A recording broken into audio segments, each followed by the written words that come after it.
ਵਾਹਿਗੁਰੂ ਜੀ ਕਾ ਖਾਲਸਾ ਵਾਹਿਗੁਰੂ ਜੀ ਕੀ ਫਤਿਹ। ਮਾਤਾ ਅਜੀਤ ਕੌਰ ਜੀ ਸ਼੍ਰੋਮਣੀ ਗੁਰਦੁਆਰਾ ਪ੍ਰਬੰਧਕ ਕਮੇਟੀ ਵੱਲੋਂ ਪ੍ਰਕਾਸ਼ਿਤ ਤੇ ਪ੍ਰੋਫੈਸਰ ਕਰਤਾਰ ਸਿੰਘ ਲਿਖਤ ਸਿੱਖ ਇਤਿਹਾਸ ਵਿੱਚ ਦਰਜ ਹੈ ਕਿ ਕਲਗੀਧਰ ਪਾਤਸ਼ਾਹ ਸਾਹਿਬ ਸ੍ਰੀ ਗੁਰੂ ਗੋਬਿੰਦ ਸਿੰਘ ਜੀ ਮਹਾਰਾਜ ਦੇ 3 ਮਹਿਲ ਸਨ।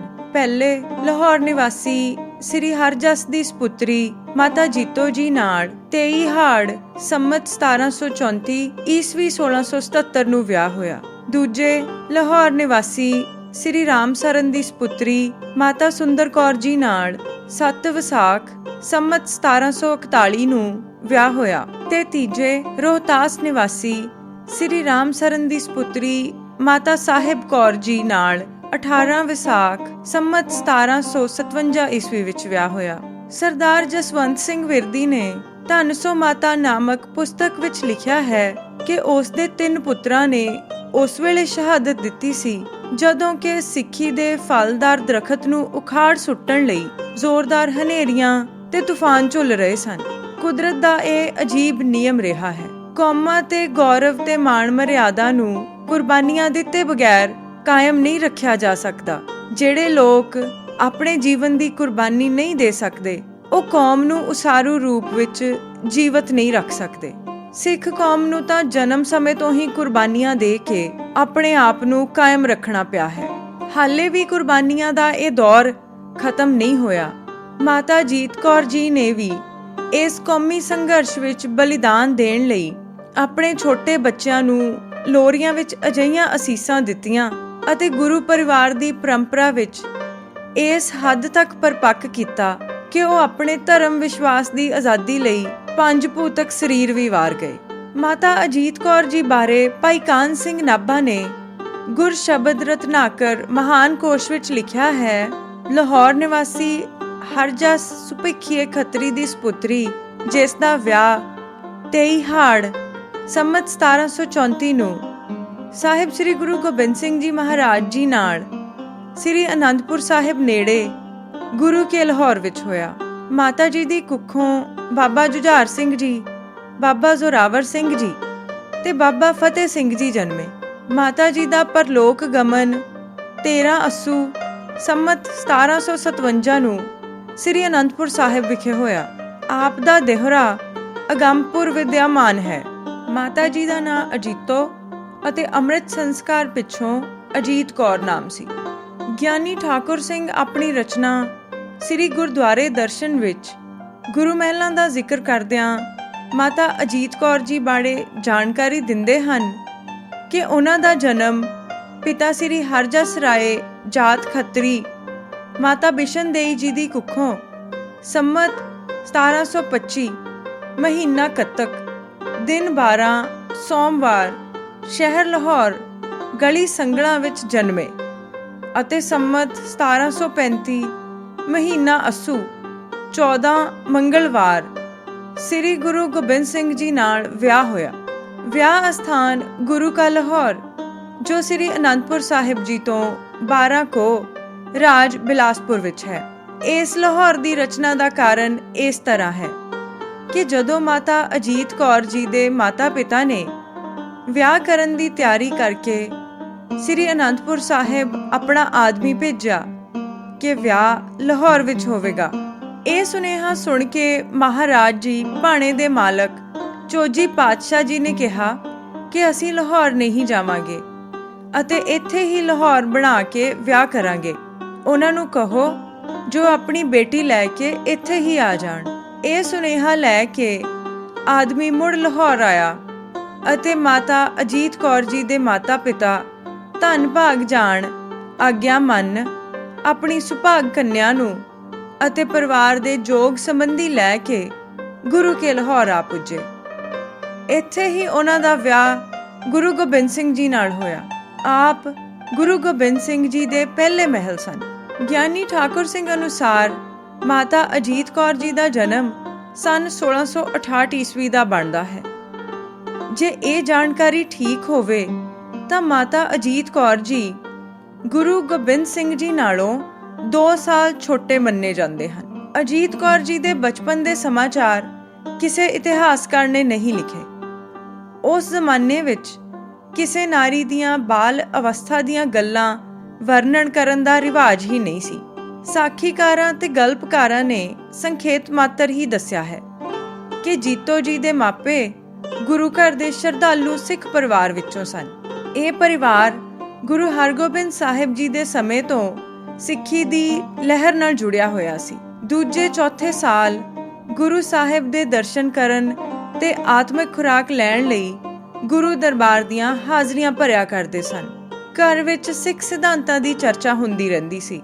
ਮਾਂ ਤੇ ਦਾਦੀ ਗੁਰੂ ਸਾਹਿਬਾਨ ਜੀ ਦੀਆਂ ਸਾਖੀਆਂ ਸੁਣਾ ਦੂਜੇ ਬੱਚਿਆਂ ਦੇ ਨਾਲ ਜੀਤੋ ਜੀ ਨੂੰ ਵੀ ਸਿੱਖੀ ਜਜ਼ਬੇ ਵਿੱਚ ਭਰਪੂਰ ਕਰਦੀਆਂ ਰਹੀਆਂ। ਉਹ ਸਮਾਂ ਸੀ ਜਦੋਂ ਧਾਰਮਿਕ ਜਜ਼ਬੇ ਨੂੰ ਘਰ ਪਰਿਵਾਰ ਵਿੱਚ ਪਹਿਲ ਦਿੱਤੀ ਜਾਂਦੀ ਸੀ। ਸੰਨ 1675 ਵਿੱਚ ਜਦ ਗੁਰੂ ਤੇਗ ਬਹਾਦਰ ਜੀ ਧਰਮ ਵਿਸ਼ਵਾਸ ਦੀ ਆਜ਼ਾਦੀ ਦੇ ਸੰਘਰਸ਼ ਵਿੱਚ ਅਗਵਾਈ ਕਰਦਿਆਂ ਚਾਂਦਨੀ ਚੌਂਕ ਦਿੱਲੀ ਵਿੱਚ ਸ਼ਹੀਦ ਹੋ ਗਏ ਤਾਂ ਗੁਰੂ ਗੋਬਿੰਦ ਸਿੰਘ ਜੀ 10ਵੀਂ ਨਾਨਕ ਜੋਤ ਬਣ ਗਏ।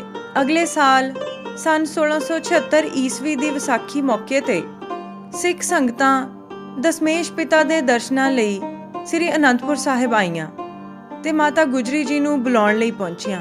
ਇਹਨਾਂ ਸਿੱਖ ਸੰਗਤਾਂ ਵਿੱਚ ਹਰਜਸ ਜੀ ਦਾ ਪਰਿਵਾਰ ਵੀ ਲਾਹੌਰ ਤੋਂ ਆਇਆ ਸੀ। ਉਹਨਾਂ ਦੇ ਪਰਿਵਾਰ ਵਿੱਚ 8 ਕੁ ਸਾਲ ਦੀ ਬੱਚੀ ਜੀਤੋ ਜੀ ਵੀ ਸੀ।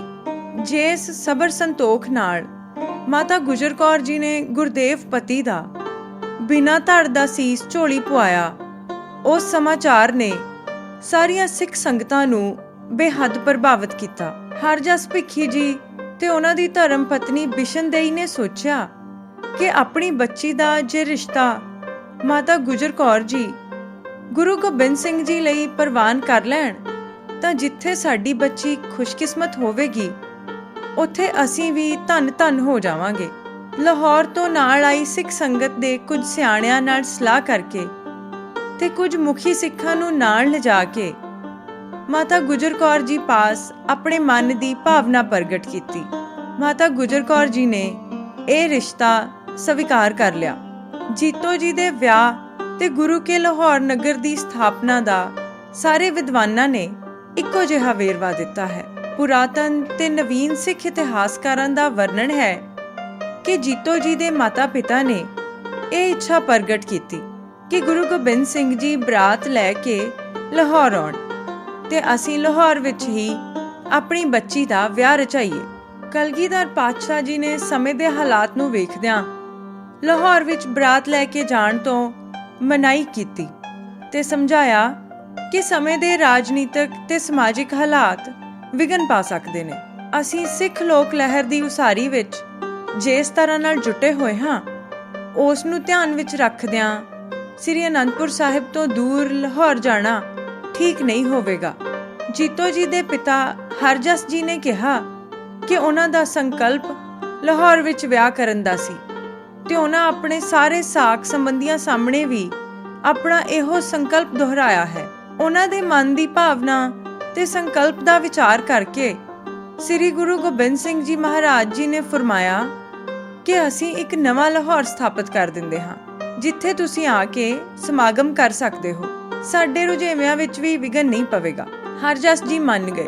ਉਹਨਾਂ ਨੂੰ ਵੀ ਸੋਝੀ ਆ ਗਈ ਕਿ ਮੁਗਲ ਰਾਜ ਵਿੱਚ ਗੁਰੂ ਤੇਗ ਬਹਾਦਰ ਸਾਹਿਬ ਦੀ ਸ਼ਹਾਦਤ ਪਿੱਛੋਂ ਜਿਹੋ ਜਿਹਾ ਸਮਾਜਿਕ ਮਾਹੌਲ ਬਣਿਆ ਹੋਇਆ ਹੈ ਉਸ ਵਿੱਚ ਵਿਆਹ ਲਾਹੌਰ ਸ਼ਹਿਰ ਵਿੱਚ ਕਰਨਾ ਕਈ ਨਵੀਆਂ ਸਮੱਸਿਆਵਾਂ ਨੂੰ ਜਨਮ ਦੇ ਸਕਦਾ ਹੈ। ਉਹਨਾਂ ਦੀ ਪ੍ਰਵਾਨਗੀ ਪਿੱਛੋਂ ਗੁਰੂ ਗੋਬਿੰਦ ਸਿੰਘ ਜੀ ਨੇ ਅਨੰਦਪੁਰ ਸਾਹਿਬ ਤੋਂ 12 ਕੋਹ ਦੂਰ ਰਿਆਸਤ ਬਿਲਾਸਪੁਰ ਦੀ ਜ਼ਮੀਨ ਖਰੀਦ ਕੇ ਨਵੇਂ ਲਾਹੌਰ ਨਗਰ ਦੀ ਉਸਾਰੀ ਦਾ ਕੰਮ ਤੇਜ਼ੀ ਨਾਲ ਸ਼ੁਰੂ ਕਰਵਾਇਆ। ਇਸ ਨਵੇਂ ਲਾਹੌਰ ਦਾ ਨਾਂ ਗੁਰੂ ਕਾ ਲਾਹੌਰ ਪ੍ਰਸਿੱਧ ਹੋ ਗਿਆ। ਭਾਈ ਹਰਜਸ ਜੀ ਤੇ ਉਹਨਾਂ ਦੇ ਨਿਕਟ ਸਾਕ ਸੰਬੰਧੀ ਵਿਆਹ ਤੋਂ ਕੁਝ ਦਿਨ ਪਹਿਲਾਂ ਗੁਰੂ ਕੇ ਲਾਹੌਰ ਆ ਗਏ। ਉਹ ਦੇਖ ਕੇ ਹੈਰਾਨ ਹੋਏ ਕਿ ਜੰਗਲ ਵਿੱਚ ਮੰਗਲ ਲੱਗਾ ਹੋਇਆ ਹੈ। ਉਹਨਾਂ ਦੇ ਠਹਿਰਨ ਲਈ ਮਕਾਨ ਉਸਰੇ ਹੋਏ ਹਨ। ਸ਼ਾਮਿਆਨੇ ਤੇ ਤੰਬੂਆਂ ਦਾ ਵੀ ਪੂਰਾ ਪ੍ਰਬੰਧ ਹੈ। ਲੋੜੀਂਦੀਆਂ ਵਸਤਾਂ ਵੀ ਆਸਾਨੀ ਨਾਲ ਇੱਥੇ ਲੱਭ ਸਕਦੀਆਂ ਹਨ। ਦੁਕਾਨਾਂ ਤੇ ਬਾਜ਼ਾਰ ਲੱਗੇ ਹੋਏ ਹਨ। ਗੁਰੂ ਘਰ ਦੇ ਸੈਂਕੜੇ ਸ਼ਰਧਾਲੂਆਂ ਦੀ ਨਗਰ ਵਿੱਚ ਚਹਿਲ ਪਹਿਲ ਹੈ। ਇਸ ਗੁਰੂ ਕੇ ਲਾਹੌਰ ਵਿੱਚ ਹੀ ਸੰਮਤ 1735 ਨੂੰ ਅੱਸੂ ਮਹੀਨੇ ਦੀ 14 ਤਾਰੀਖ ਨੂੰ ਜੀਤੋ ਜੀ ਦਾ ਸਾਹਿਬ ਸ੍ਰੀ ਗੁਰੂ ਗੋਬਿੰਦ ਸਿੰਘ ਜੀ ਨਾਲ ਵਿਆਹ ਹੋਇਆ। ਇਸ ਇਤਿਹਾਸਕ ਵਿਆਹ ਦੀ ਸਦੀਵੀ ਯਾਦਗਾਰ ਵਜੋਂ ਕਈ ਇਤਿਹਾਸਕ ਗੁਰਦੁਆਰੇ ਗੁਰੂ ਕੇ ਲਾਹੌਰ ਵਿੱਚ ਸਿੱਖ ਸੰਗਤਾਂ ਨੇ ਉਸਾਰੇ। ਇਉਂ ਜੀਤੋ ਜੀ ਦਾ ਡੋਲਾ ਗੁਰੂ ਕੇ ਲਾਹੌਰ ਤੋਂ ਸ੍ਰੀ ਅਨੰਦਪੁਰ ਸਾਹਿਬ ਆਇਆ। ਮਾਤਾ ਗੁਜਰ ਕੌਰ ਜੀ ਨੇ ਬੜੇ ਮਾਣ ਸਤਿਕਾਰ ਤੇ ਚਾਅ ਨਾਲ ਜੀਤੋ ਜੀ ਨੂੰ ਗੁਰੂ ਜੀ ਦੇ ਨਿਵਾਸ ਅਸਥਾਨ ਤੇ ਗੁਰੂ ਕੇ ਮਹਿਲ ਬਣਾ ਕੇ ਬਿਠਾਇਆ।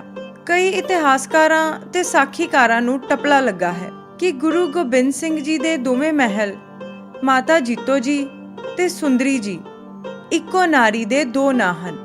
ਉਹਨਾਂ ਅਨੁਸਾਰ ਜੀਤੋ ਜੀ ਨੂੰ ਹੀ ਗੁਰੂ ਗੋਬਿੰਦ ਸਿੰਘ ਜੀ ਸੁੰਦਰ ਸਰੂਪ ਹੋਣ ਕਾਰਨ ਸੁੰਦਰੀ ਬੁਲਾਉਣ ਲੱਗ ਪਏ ਸਨ, ਪਰ ਉਹਨਾਂ ਦਾ ਇਹ ਤੱਥ ਗਲਤ ਸਿੱਧ ਹੋ ਜਾਂਦਾ ਹੈ ਜਦ ਅਸੀਂ ਦੇਖਦੇ ਹਾਂ ਕਿ ਜੀਤੋ ਜੀ 1700 ਈਸਵੀ ਨੂੰ ਸ੍ਰੀ ਅਨੰਦਪੁਰ ਸਾਹਿਬ ਵਿੱਚ ਅਕਾਲ ਚਲਾਣਾ ਕਰ ਗਏ ਤੇ ਉਹਨਾਂ ਦਾ ਅੰਤਮ ਸੰਸਕਾਰ ਸ੍ਰੀ ਅਨੰਦਪੁਰ ਸਾਹਿਬ ਵਿੱਚ ਹੀ ਹੋਇਆ। ਉਹਨਾਂ ਦਾ ਦੇਹਰਾ ਅਗੰਮਪੁਰ ਦੇ ਨਾਂ ਤੋਂ ਪ੍ਰਸਿੱਧ ਹੈ। ਮਾਤਾ ਸੁੰਦਰੀ ਜੀ ਅੱਧੀ ਸਦੀ ਪਿੱਛੋਂ ਦਿੱਲੀ ਵਿੱਚ ਅਕਾਲ ਚਲਾਣਾ ਕਰ ਗਏ ਸਨ ਤੇ ਉਹਨਾਂ ਦਾ ਅੰਤਮ ਸੰਸਕਾਰ ਵਰਤਮਾਨ ਗੁਰਦੁਆਰਾ ਸ੍ਰੀ ਬਾਲਾ ਸਾਹਿਬ ਵਿਖੇ ਗੁਰੂ ਹਰਕ੍ਰਿਸ਼ਨ ਸਾਹਿਬ ਜੀ ਦੇ ਸੰਸਕਾਰ ਅਸਥਾਨ ਦੇ ਬਿਲਕੁਲ ਨਾਲ ਪੂਰਬ ਵਾਲੇ ਪਾਸੇ ਹੋਇਆ। ਉਹਨਾਂ ਦੀ ਅੰਤਮ ਯਾਦਗਾਰ ਵਜੋਂ ਦੇਹਰਾ ਬਣਿਆ ਹੋਇਆ ਹੈ। ਜੇ ਇੱਕੋ ਨਾਰੀ ਦੇ ਦੋ ਨਾਂ ਪ੍ਰਚਲਿਤ ਹੁੰਦੇ ਤਾਂ ਇੱਕੋ ਥਾਂ ਇੱਕੋ ਸਮੇਂ ਅਕਾਲ ਚਲਾਣੇ ਦਾ ਜ਼ਿਕਰ ਜ਼ਰੂਰ ਹੁੰਦਾ। ਦੋ ਥਾਂ ਅੰਤਮ ਯਾਦਗਾਰਾਂ ਤੋਂ ਸਪਸ਼ਟ ਹੈ ਕਿ ਗੁਰੂ ਜੀ ਦੇ ਇਹ ਦੋ ਵੱਖੋ ਵੱਖਰੇ ਮਹਿਲ ਸਨ। ਜਾਪਦਾ ਹੈ ਕਿ ਮਾਤਾ ਜੀਤੋ ਜੀ ਬਹੁਤਾ ਲੰਮਾ ਸਮਾਂ ਨਾ ਵਿਚਰੇ, ਜਿਸ ਕਾਰਨ ਉਹਨਾਂ ਬਾਰੇ ਬਹੁਤ ਘੱਟ ਲੋਕਾਂ ਨੂੰ ਗਿਆਨ ਹੋਇਆ। ਮਾਤਾ ਸੁੰਦਰੀ ਜੀ ਅੱਧੀ ਸਦੀ ਤੱਕ ਵਿਚਰਦੇ ਰਹੇ ਤੇ ਪੰਥ ਦੀ ਪਹਿਲੀ ਨਾਰੀ ਨੇਤਾ ਵਜੋਂ ਸਤਿਕਾਰੇ ਜਾਂਦੇ ਰਹੇ, ਜਿਸ ਕਰਕੇ ਉਹਨਾਂ ਦਾ ਇਤਿਹਾਸ ਵਿੱਚ ਬਹੁਤ ਜ਼ਿਕਰ ਆਇਆ ਹੈ। ਮਾਤਾ ਜੀਤੋ ਜੀ ਦਾ ਸਿੱਖ ਇਤਿਹਾਸ ਵਿੱਚ ਕਿਸੇ ਲੇਖਕ ਨੇ ਵਰਣਨ ਕੀਤਾ ਹੈ। ਕੁੱਲ ਮਿਲਾ ਕੇ 5-6 ਹਵਾਲੇ ਇਹਨਾਂ ਦੇ ਜੀਵਨ ਕਾਲ ਨਾਲ ਸੰਬੰਧਿਤ ਮਿਲਦੇ ਹਨ। ਪਹਿਲੀ ਘਟਨਾ ਉਹਨਾਂ ਦੇ ਗੁਰੂ ਕੇ ਲਾਹੌਰ ਵਿੱਚ ਵਿਆਹ ਦੀ ਬਿਆਨ ਕੀਤੀ ਹੈ। ਦੂਜੀ ਵਾਰ ਉਹਨਾਂ ਦੀ ਸੰਤਾਨ ਬਾਰੇ ਜ਼ਿਕਰ ਆਉਂਦਾ ਹੈ ਕਿ ਗੁਰੂ ਗੋਬਿੰਦ ਸਿੰਘ ਜੀ ਦੇ 4 ਸਾਹਿਬਜ਼ਾਦਿਆਂ ਵਿੱਚੋਂ 3 ਸਾਹਿਬਜ਼ਾਦਿਆਂ ਬਾਬਾ ਜੁਝਾਰ ਸਿੰਘ, ਬਾਬਾ ਜ਼ੋਰਾਵਰ ਸਿੰਘ ਤੇ ਬਾਬਾ ਫਤਿਹ ਸਿੰਘ ਜੀ ਨੂੰ ਜਨਮ ਦੇਣ ਵਾਲੀ ਮਾਤਾ ਜੀਤੋ ਸੀ। ਤੀਜੀ ਘਟਨਾ ਖਾਲਸੇ ਦੀ ਸਾਜਨਾ ਸਮੇਂ ਜਦ ਗੁਰੂ ਗੋਬਿੰਦ ਸਿੰਘ ਜੀ ਮਹਾਰਾਜ ਨੇ 5 ਬਾਣੀਆਂ ਪੜ੍ਹ ਕੇ ਖੰਡੇ ਬਾਟੇ ਦਾ ਅੰਮ੍ਰਿਤ ਤਿਆਰ ਕੀਤਾ ਤਾਂ ਉਸ ਸਮੇਂ ਖੰਡੇ ਬਾਟੇ ਦੇ ਤਿਆਰ ਹੋ ਰਹੇ ਅੰਮ੍ਰਿਤ ਵਿੱਚ ਪਤਾਸੇ ਮਾਤਾ ਜੀਤੋ ਜੀ ਨੇ ਪਾਏ। ਚੌਥੀ ਘਟਨਾ ਉਹਨਾਂ ਦੇ ਅਕਾਲ ਚਲਾਣੇ ਦੀ ਵਿਸ਼ੇਸ਼ ਹੈ। ਮਾਤਾ ਜੀਤੋ ਜੀ ਦੀ ਕੁੱਖੋਂ ਜਨਮ ਲੈਣ ਵਾਲੇ ਸਾਹਿਬਜ਼ਾਦਿਆਂ ਦੇ ਜਨਮ ਸਾਲ ਇਤਿਹਾਸ ਦੇ ਬਹੁਤੇ ਹਵਾਲਿਆਂ ਵਿੱਚ ਅੰਕਿਤ ਹਨ। ਬਾਬਾ ਜੁਝਾਰ ਸਿੰਘ ਜੀ ਦਾ ਜਨਮ ਸੰਮਤ 1748 ਸੰਨ 1690 ਵਿੱਚ, ਬਾਬਾ ਜ਼ੋਰਾਵਰ ਸਿੰਘ ਸੰਮਤ 1753 ਸੰਨ 1696 ਵਿੱਚ ਅਤੇ ਬਾਬਾ ਫਤਿਹ ਸਿੰਘ ਸੰਮਤ 1756 ਸੰਨ 1699 ਈਸਵੀ ਵਿੱਚ ਪੈਦਾ ਹੋਏ। ਜਦ 1699 ਦੀ ਵਿਸਾਖੀ ਨੂੰ ਗੁਰੂ ਗੋਬਿੰਦ ਸਿੰਘ ਜੀ ਨੇ ਵਚਿੱਤਰ ਢੰਗ ਨਾਲ ਸੰਗਤ ਦੇ ਸਾਹਮਣੇ 5 ਪਿਆਰਿਆਂ ਦੀ ਚੋਣ ਕੀਤੀ ਤਾਂ ਉਸ ਵੇਲੇ ਖਾਲਸੇ ਦੀ ਸਾਜਨਾ ਦਾ ਕਾਰਜ ਆਰੰਭ ਕਰਦਿਆਂ ਤੇ ਸਿੱਖਾਂ ਨੂੰ ਸਿੰਘ ਸਜਾਉਂਦਿਆਂ ਖੰਡੇ ਬਾਟੇ ਦਾ ਅੰਮ੍ਰਿਤ ਤਿਆਰ ਕਰਨਾ ਸ਼ੁਰੂ ਕੀਤਾ ਤਾਂ ਸਰਬ ਲੋਹ ਦਾ ਬਾਟਾ ਲੈ ਕੇ ਉਸ ਵਿੱਚ ਸਵੱਛ ਜਲ ਪਾਇਆ। ਫਿਰ ਉਸ ਜਲ ਵਿੱਚ ਖੰਡਾ ਫੇਰਦਿਆਂ 5 ਬਾਣੀਆਂ ਦਾ ਪਾਠ ਕੀਤਾ। ਮਾਤਾ ਜੀਤੋ ਜੀ ਉਸ ਸਮੇਂ ਦੀਵਾਨ ਵਿੱਚ ਨੇੜੇ ਹੀ ਬੈਠੇ ਸਨ। ਉਹ ਆਪਣੇ ਆਸਣ ਤੋਂ ਉੱਠੇ ਤੇ ਕੁਝ ਪਤਾਸੇ ਤਿਆਰ ਹੋ ਰਹੇ ਖੰਡੇ ਬਾਟੇ ਦੇ ਪੌਲ ਵਿੱਚ ਪਾ ਦਿੱਤੇ। ਪ੍ਰਤੀਤ ਹੁੰਦਾ ਹੈ ਕਿ ਕਲਗੀਧਰ ਪਾਤਸ਼ਾਹ ਨੇ ਮਾਤਾ ਜੀਤੋ ਜੀ ਦੇ ਜ਼ਿੰਮੇ ਇਹ ਸੇਵਾ ਲਾਈ ਹੋਈ ਸੀ, ਤਾਂ ਹੀ ਉਹ ਪਤਾਸੇ ਲੈ ਕੇ ਬੈਠੇ ਹੋਏ ਸਨ। ਇਸ ਪਹੁਲ ਦਾ ਇੱਕ ਤਾਂ ਜਿਨ੍ਹਾਂ 5 ਪਿਆਰਿਆਂ ਦੀ ਚੋਣ ਵੱਖ-ਵੱਖ ਵਰਗਾਂ ਦੇ ਊਚ ਨੀਚ ਦਾ ਭੇਦ ਮਿਟਾ ਕੇ ਹੋਈ ਸੀ, ਉਹਨਾਂ ਨੂੰ ਉਸੇ ਬਾਟੇ ਵਿੱਚੋਂ ਅੰਮ੍ਰਿਤ ਛਕਾ ਕੇ ਮਾਨਵਤਾ ਦੀ ਏਕਤਾ ਤੇ ਬਰਾਬਰੀ ਦਾ ਸਬੂਤ ਦਿੱਤਾ ਗਿਆ। ਉੱਥੇ ਮਾਤਾ ਜੀਤੋ ਜੀ ਦੇ ਪਤਾਸਿਆਂ ਨੇ ਮਿਠਾਸ ਭਰੀ ਤਾਂ ਕਿ ਅੰਮ੍ਰਿਤ ਛਕਣ ਵਾਲੇ ਮਾਨਵਵਾਦੀ ਗੁਣਾਂ ਭਰਪੂਰ ਮਿਠਾਸ ਵਿੱਚ ਰਹਿਣ। ਮਨ ਨੀਵਾਂ ਤੇ ਮੱਤ ਉੱਚੀ ਉਹਨਾਂ ਦੇ ਜੀਵਨ ਦਾ ਭਾਗ ਬਣੇ। ਭਾਈ ਸੰਤੋਖ ਸਿੰਘ ਜੀ ਨੇ ਸੂਰਜ ਪ੍ਰਕਾਸ਼ ਗ੍ਰੰਥ ਵਿੱਚ ਮਾਤਾ ਜੀਤੋ ਜੀ ਦੀ ਇਸ ਘਟਨਾ ਦਾ ਜ਼ਿਕਰ ਕਰਦਿਆਂ ਇਉਂ ਲਿਖਿਆ ਹੈ, ਕਰ ਅਰਦਾਸ ਰਹਿਤ ਪੀ ਨਾਲੇ, ਪੰਚਾਮ੍ਰਿਤ ਅੱਡ ਪੰਚੋਂ ਮਿਲੇ, ਜਾਤ ਪਾਤ ਕੇ ਭੇਦ ਨਾ ਕੋਈ, ਚਾਰ ਬਰਨ ਅਚਵੈ ਇੱਕ ਹੋਈ। ਮਾਤਾ ਜੀਤੋ ਜੀ ਦੀ ਹਾਜ਼ਰੀ ਵਿੱਚ ਹੀ ਗੁਰੂ ਸਾਹਿਬ ਜੀ ਨੇ ਜੋ ਉਪਦੇਸ਼ ਦਿੱਤਾ ਉਸ ਨੂੰ ਭਾਈ ਸੰਤੋਖ ਸਿੰਘ ਜੀ ਆਪਣੇ ਸ਼ਬਦਾਂ ਵਿੱਚ ਇਉਂ ਵਰਣਨ ਕਰਦੇ ਹਨ। ਮਤ ਉੱਚੀ ਰਾਖੋ ਮਨ ਨੀਵਾਂ, ਸਿਮਰੋ ਵਾਹਿਗੁਰੂ ਸੁਖ ਜੀਵਾਂ, ਗੋਰ ਮੜੀ ਅਰ ਪੰਥ ਅਨੇਕਾਂ, ਆਨ ਨਾ ਮਾਨੈ ਰਾਖ ਵਿਵੇਕਾ। ਧੰਨ ਸੋ ਮਾਤਾ ਦੇ ਲੇਖਕ ਨੇ ਮਾਤਾ ਜੀਤੋ ਜੀ ਦੀ ਇਸ ਸੇਵਾ ਦਾ ਜ਼ਿਕਰ ਕਰਦਿਆਂ ਲਿਖਿਆ ਹੈ ਕਿ ਮਾਤਾ ਜੀਤੋ ਜੀ ਦਾ ਨਾਂ ਸਿੱਖੀ ਦੇ ਜਨਮ ਵੇਲੇ ਦੀ ਮਹਾਨ ਇਤਿਹਾਸਕ ਘਟਨਾ ਨਾਲ ਜੁੜਿਆ ਹੈ। ਮਾਤਾ ਜੀਤੋ ਜੀ ਨੇ ਸਿੰਘਾਂ ਲਈ ਤਿਆਰ ਹੋਣ ਵਾਲੇ ਅੰਮ੍ਰਿਤ ਵਿੱਚ ਪਤਾਸੇ ਹੀ ਨਹੀਂ ਪਾਏ, ਸਗੋਂ ਉਹਨਾਂ ਨੇ ਸਿੱਖੀ ਦੀਆਂ ਨੀਹਾਂ ਵਿੱਚ ਆਪਣੇ ਲਾਡਲਿਆਂ ਦਾ ਲਹੂ ਵੀ ਆਹੂਤ ਕੀਤਾ ਸੀ, ਤਾਂ ਕਿ ਸਿੱਖੀ ਦੇ ਸ਼ਾਨਦਾਰ ਮਹਿਲ ਦੀ ਬੁਨਿਆਦ ਇੰਨੀ ਮਜ਼ਬੂਤ ਹੋ ਜਾਵੇ ਕਿ ਉਸ ਮਹਿਲ ਵਿੱਚ ਜ਼ਬਰ ਜ਼ੁਲਮ ਦੇ ਹਮਲਿਆਂ ਨਾਲ ਕੋਈ ਤਰੇੜ ਵੀ ਨਾ ਆ ਸਕੇ। ਕੁਝ ਸਾਖੀਕਾਰਾਂ ਨੇ ਇਸ ਘਟਨਾ ਬਾਰੇ ਵੀ ਵਰਣਨ ਕਰਦਿਆਂ ਮਾਤਾ ਜੀਤੋ ਜੀ ਦੀ ਥਾਂ ਤਿਆਰ ਹੋ ਰਹੇ ਅੰਮ੍ਰਿਤ ਵਿੱਚ ਮਾਤਾ ਸਾਹਿਬ ਦੇਵਾਂ ਦਾ ਨਾਂ ਲਿਖਿਆ ਤੇ ਪ੍ਰਚਾਰਿਆ ਹੈ। ਜੇ ਸਮਾਂ ਤੇ ਸਥਿਤੀ ਦਾ ਧਿਆਨ ਰੱਖਿਆ ਜਾਂਦਾ ਤਾਂ ਅਜਿਹੀ ਗਲਤ ਸੂਚਨਾ ਨਹੀਂ ਸੀ ਦਿੱਤੀ ਜਾ ਸਕਦੀ। ਗੁਰੂ ਗੋਬਿੰਦ ਸਿੰਘ ਜੀ ਨੇ 1699 ਈਸਵੀ ਨੂੰ ਵਿਸਾਖੀ ਦੇ ਦਿਨ ਖਾਲਸੇ ਦੀ ਸਾਜਨਾ ਕੀਤੀ। ਉਸ ਸਮੇਂ ਗੁਰੂ ਜੀ ਦੇ ਦੋ ਮਹਿਲ ਮਾਤਾ ਜੀਤੋ ਜੀ ਤੇ ਮਾਤਾ ਸੁੰਦਰੀ ਜੀ ਹੀ ਸਨ। ਮਾਤਾ ਸਾਹਿਬ ਕੌਰ ਤਾਂ 1 ਸਾਲ ਪਿੱਛੋਂ ਸੰਨ 1700 ਵਿੱਚ ਕੁਆਰਾ ਡੋਲਾ ਦੇ ਰੂਪ ਵਿੱਚ ਗੁਰੂ ਮਹਿਲ ਬਣਦੇ ਹਨ। ਮਾਤਾ ਸਾਹਿਬ ਦੇਵਾ ਅੰਮ੍ਰਿਤ ਤਿਆਰ ਕਰਨ ਵਾਲੀ ਇਤਿਹਾਸਕ ਘਟਨਾ ਤੋਂ 1.5 ਸਾਲ ਪਿੱਛੋਂ ਆਉਂਦੇ ਹਨ। ਖਾਲਸੇ ਦੀ ਮਾਤਾ ਸਾਹਿਬ ਕੌਰ ਨੂੰ ਬਣਾਉਣ ਵਾਲੀ ਘਟਨਾ ਗੁਰੂ ਮਹਿਲ ਬਣਨ ਤੋਂ ਵੀ ਪਿੱਛੋਂ ਆਉਂਦੀ ਹੈ। ਗੁਰੂ ਪਰਿਵਾਰ ਨੇ ਵੀ ਇਸ ਸਮੇਂ ਅੰਮ੍ਰਿਤਪਾਨ ਕੀਤਾ ਤਾਂ ਜੀਤੋ ਜੀ ਦਾ ਨਾਂ ਅਜੀਤ ਕੌਰ ਹੋ ਗਿਆ। ਪ੍ਰਚਲਿਤ ਨਾਂ ਜੀਤੋ ਜੀ ਹੀ ਪ੍ਰਸਿੱਧ ਰਿਹਾ। ਮਾਤਾ ਜੀਤੋ ਜੀ ਦੇ ਜੀਵਨ ਕਾਲ ਦੀ ਅੰਤਮ ਘਟਨਾ ਬਾਰੇ ਬਹੁਤੇ ਇਤਿਹਾਸਕਾਰਾਂ ਨੇ ਇਹੀ ਲਿਖਿਆ ਹੈ ਕਿ ਮਾਤਾ ਜੀਤੋ ਜੀ ਖਾਲਸੇ ਦੀ ਸਾਜਨਾ ਤੋਂ ਅਗਲੇ ਸਾਲ ਪਰਲੋਕ ਗਮਨ ਕਰ ਗਏ। ਕਿਸੇ ਨੇ ਵੀ ਇਹ ਵਿਸਥਾਰ ਨਾਲ ਨਹੀਂ ਦੱਸਿਆ ਕਿ ਉਹਨਾਂ ਦਾ ਅਕਾਲ ਚਲਾਣਾ ਕਿਸੇ ਬਿਮਾਰੀ ਕਾਰਨ ਹੋਇਆ ਜਾਂ ਕੋਈ ਹੋਰ ਭਾਣਾ ਵਰਤਿਆ ਸੀ। ਗਿਆਨੀ ਠਾਕੁਰ ਸਿੰਘ ਨੇ ਸ੍ਰੀ ਗੁਰਦੁਆਰੇ ਦਰਸ਼ਨ ਵਿੱਚ ਗੁਰੂ ਮਹਿਲ ਦਾ ਕਾਂਡ ਲਿਖਦਿਆਂ ਬੜੇ ਵਿਸਥਾਰ ਨਾਲ ਲਿਖਿਆ ਹੈ ਕਿ ਮਾਤਾ ਜੀਤੋ ਜੀ ਯੁੱਧ ਖੇਤਰ ਵਿੱਚ ਲੜਦੇ ਹੋਏ ਵੈਰੀਆਂ ਨੂੰ ਮੌਤ ਦੇ ਘਾਟ ਉਤਾਰਦੇ ਹੋਏ ਸ਼ਹੀਦ ਹੋਏ। ਇਉਂ ਉਹ ਸ਼ਹੀਦ ਗੁਰੂ ਕੇ ਮਹਿਲ ਹਨ। ਹੋਰ ਕੋਈ ਇਸ ਤੱਥ ਦੀ ਪ੍ਰੋੜਤਾ ਨਹੀਂ ਕਰਦਾ। ਗਿਆਨੀ ਠਾਕੁਰ ਸਿੰਘ ਨੇ ਇਤਿਹਾਸਕ ਹਵਾਲਾ ਇਸ ਘਟਨਾ ਬਾਰੇ ਦਿੱਤਾ ਹੈ। ਗਿਆਨੀ ਠਾਕੁਰ ਸਿੰਘ ਲਿਖਦੇ ਹਨ, ਸ੍ਰੀ ਅਨੰਦਪੁਰ ਸਾਹਿਬ ਦਾ ਪਹਿਲਾ ਯੁੱਧ ਸੰਮਤ 1757 ਵਿੱਚ ਚੇਤਰ ਹੋਲੇ ਦੇ ਦਿਨਾਂ ਵਿੱਚ ਪਹਾੜੀਆਂ ਨਾਲ ਹੋਇਆ। ਕੁਝ ਮਦਦ ਇਸ ਯੁੱਧ ਵਿੱਚ ਔਰੰਗਜ਼ੇਬ ਦੀ ਵੀ ਸੀ। ਇਸ ਯੁੱਧ ਦੇ ਸਮੇਂ ਇੱਕ ਯੁੱਧ ਦੀ ਬਾਤਚੀਤ ਘਰ ਵਿੱਚ ਚੱਲੀ ਤਾਂ ਮਾਤਾ ਜੀਤੋ ਜੀ ਨੇ ਹੱਥ ਜੋੜ ਮਹਾਰਾਜ ਪਤੀ ਸੱਚੇ ਪਾਤਸ਼ਾਹ ਦੇ ਹਜ਼ੂਰ ਬੇਨਤੀ ਕੀਤੀ ਕਿ ਆਗਿਆ ਕਰੋ ਤਾਂ ਮੈਂ ਮੈਦਾਨੇ ਜੰਗ ਵਿੱਚ ਜਾ ਧਰਮ ਯੁੱਧ ਕਰਾਂ। ਇਹ ਬੇਨਤੀ ਧਾਰਮਿਕ ਪਤਨੀ ਦੀ ਸੁਣ ਸ੍ਰੀ ਗੁਰੂ ਗੋਬਿੰਦ ਸਿੰਘ ਸਾਹਿਬ ਜੀ ਮਹਾਰਾਜ ਬਹੁਤ ਹੀ ਪ੍ਰਸੰਨ ਹੋਏ ਅਤੇ ਆਗਿਆ ਕੀਤੀ। ਹਾਂ, ਛਤਰੀ ਅਤੇ ਛਤਰਾਣੀਆਂ ਦਾ ਪਰੰਪਰਾ ਤੋਂ ਧਰਮ ਚੱਲਿਆ ਆਇਆ ਹੈ ਜੋ ਦੀਨਾਂ ਦੁਖੀਆਂ ਤੇ ਅਪਾਹਜਾਂ ਨੂੰ ਦੁੱਖ ਦੇਣ ਵਾਲੇ ਜ਼ਾਲਮ ਨਾਲ ਕੇਵਲ ਪਰਉਪਕਾਰੀ ਅਤੇ ਧਰਮ ਯੁੱਧ ਕਰ ਸ਼ਰਨ ਆਏ ਦੀ ਰੱਖਿਆ ਕਰਨੀ ਤੇ ਜਰ ਜੋਰੂ ਤੇ ਜ਼ਮੀਨ ਦੀ ਖਾਤਰ ਲੜਨਾ ਛਤਰੀ ਦਾ ਧਰਮ ਨਹੀਂ, ਕੇਵਲ ਸ਼ਰਨਪਾਲ ਦੁਖੀਆਂ ਦਾ ਭਲਾ ਕਰਨਾ ਹੈ। ਸੋ ਇਸ ਵਾਸਤੇ ਆਗਿਆ ਹੈ ਜੋ ਆਪ ਧਰਮ ਯੁੱਧ ਕਰੋ। ਬਸ ਆਗਿਆ ਮੰਨ ਅਤੇ ਸ੍ਰੀ ਮਾਤਾ ਗੁਜਰ ਕੌਰ ਜੀ ਦੇ ਚਰਨੀ ਲੱਗ ਪਤੀ ਜੀ ਦੀ ਪਰਿਕਰਮਾ ਕਰ, ਚਰਨਾਂ ਉੱਤੇ ਸੀਸ ਧਰ। ਸਾਹਿਬਜ਼ਾਦੇ ਬਾਬਾ ਅਜੀਤ ਸਿੰਘ ਜੀ ਅਤੇ ਬਾਬਾ ਜੁਝਾਰ ਸਿੰਘ ਜੀ ਦੇ ਮੁਖੜੇ ਚੁੰਮ ਆਪਣੀ ਪਿਆਰੀ ਭੈਣ ਸੁੰਦਰੀ ਜੀ ਦੇ ਗੋਦ ਬਿਠਾਏ, ਆਪ ਘੋੜੇ ਪਰ ਸਵਾਰ ਹੋ, ਥੰਬਲ ਵਾਲਾ ਨੇਜ਼ਾ ਪਕੜ, ਢਾਲ ਤਲਵਾਰ ਸਜਾ, ਅਰਦਾਸਾ ਕਰ, ਦੁਸ਼ਮਣ ਦੇ ਦਲ ਸਾਹਮਣੇ ਜਾ ਗੱਜੇ।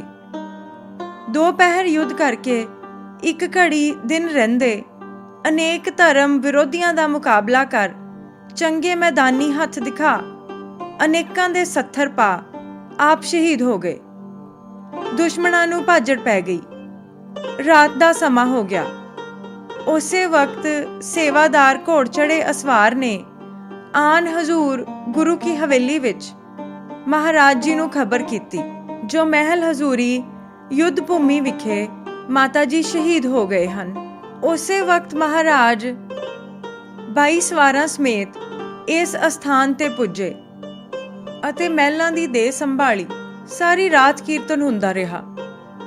ਪ੍ਰਾਤ ਕਾਲ ਚੰਦਨ ਦੀ ਚਿਖਾ ਬਣਾ ਕੇ ਅਰਦਾਸ ਕਰ ਸੰਸਕਾਰ ਕੀਤਾ ਅਤੇ ਕੀਰਤਨ ਸੋਹਿਲਾ ਦਾ ਪਾਠ ਕਰ ਚਰਨ ਗੰਗਾ ਇਸ਼ਨਾਨ ਕੀਤਾ। ਉਪਰੰਤ ਸੰਪੂਰਨ ਚਲਾਣੇ ਸੰਬੰਧੀ ਗੁਰਮਰਿਆਦਾ ਦਾ ਕਾਰਜ 10ਵੇਂ ਦਿਨ ਸ੍ਰੀ ਗੁਰੂ ਗ੍ਰੰਥ ਸਾਹਿਬ ਜੀ ਦਾ ਸੰਪੂਰਨ ਪਾਠ ਕਰਾ ਭੋਗ ਪਾਏ। ਇਸ ਅਸਥਾਨ ਦਾ ਨਾਂ ਅਗੰਮਪੁਰਾ ਆਪਣੀ ਰਸਨਾ ਤੋਂ ਸਤਿਗੁਰੂ ਜੀ ਨੇ ਉਚਾਰਨ ਕੀਤਾ। ਇਸ ਅਸਥਾਨ ਦਾ ਨਾਂ ਅਗੰਮਪੁਰ ਪ੍ਰਸਿੱਧ ਹੈ।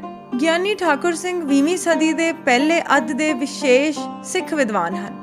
ਉਹਨਾਂ ਨੇ 1 ਦਰਜਨ ਤੋਂ ਵੱਧ ਇਤਿਹਾਸਕ ਤੇ ਗੁਰਮਤ ਸੰਬੰਧੀ ਪੁਸਤਕਾਂ ਲਿਖੀਆਂ ਹਨ। ਇਹ ਪੁਸਤਕ ਸ੍ਰੀ ਗੁਰਦੁਆਰੇ ਦਰਸ਼ਨ ਅਪ੍ਰੈਲ 1934 ਵਿੱਚ ਪਹਿਲੀ ਵਾਰ ਪ੍ਰਕਾਸ਼ਿਤ ਹੋਈ। ਇਹਨਾਂ 67 ਸਾਲਾਂ ਵਿੱਚ ਮਾਤਾ ਜੀਤੋ ਜੀ ਬਾਰੇ ਉਹਨਾਂ ਦੀ ਇਤਿਹਾਸਕ ਖੋਜ ਨੂੰ ਕਿਸੇ ਹੋਰ ਵਿਦਵਾਨ ਨੇ ਨਾ ਰੱਦ ਕੀਤਾ ਹੈ ਤੇ ਨਾ ਹੀ ਉਹਨਾਂ ਦੇ ਇਤਿਹਾਸਕ ਤੱਥ ਦੀ ਪ੍ਰੋੜਤਾ ਹੀ ਕੀਤੀ ਹੈ। ਜੇ ਇਹ ਇਤਿਹਾਸਕ ਸੱਚ ਹੈ ਤਾਂ ਸਪਸ਼ਟ ਹੈ ਕਿ ਖਾਲਸੇ ਦੀ ਸਾਜਨਾ ਦੇ ਆਰੰਭਕ ਸਾਲਾਂ ਵਿੱਚ ਹੀ ਸਿੱਖ ਨਾਰੀ ਯੁੱਧ ਖੇਤਰ ਵਿੱਚ ਮਰਦਾਂ ਦੇ ਮੋਢੇ ਨਾਲ ਮੋਢਾ ਜੋੜ ਕੇ ਜੂਝਣ ਦੇ ਸਮਰੱਥ ਹੋ ਚੁੱਕੀ ਸੀ।